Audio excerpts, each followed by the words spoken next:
ওম নমঃ শিৱায়, ওম নমঃ শিৱায়, ওম নমঃ শিৱায়।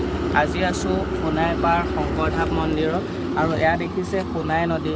সোণাই নদীৰ সোঁত বৈ আছে আৰু এই সোণাই নদী এইখিনিতে স্নান কৰে কিছু ভক্তগণে। আৰু এইফালে সোণাই দলঙৰ কাষতে আছে এই মন্দিৰ ভাগ। এই মন্দিৰ ভাগৰ যথেষ্ট তাৎপৰ্য আছে আৰু এই মন্দিৰ ভাগ সম্পূৰ্ণ কেপচাৰ কৰিছোঁ, আমি দেখাবলৈ অনুৰোধ জনাইছোঁ। সোণাইপাৰ শংকৰধাম মন্দিৰ পূৰ্বতে নামটো বেলেগ আছিলে, এতিয়া নামটো সলোৱা হৈছে। এই ভাগ হৈছে গণেশ মন্দিৰ।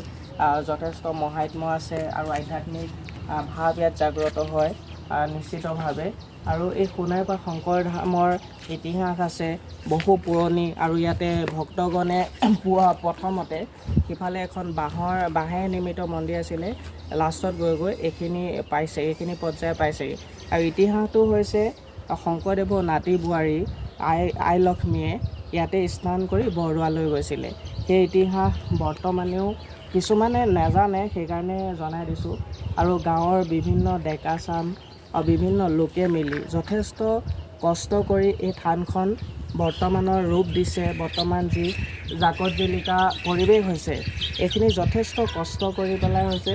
আৰু ইয়াত যদি কোনো সদাশয় ব্যক্তিয়ে যদি নিজৰ মনৰ পৰা কিবা দান চান কৰিম বুলি ভাবে, দান কৰিব পাৰে, যথেষ্ট ভাল লাগিব আৰু ফলো পায় বুলি শুনো।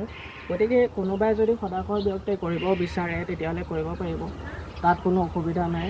দেখাবলৈ অনুৰোধ জনাইছোঁ সোণাইপাৰ শংকৰধাম মন্দিৰৰ সম্পূৰ্ণ পৰিৱেশ। আৰু যিহেতু সোণাই নদী আছে, সেউজীয়া পৰিৱেশৰ মাজত জিলিকি থাকে। সন্ধিয়া আহিলে দলঙৰ পাৰত বহিলেই দেখি ভাল লাগিব।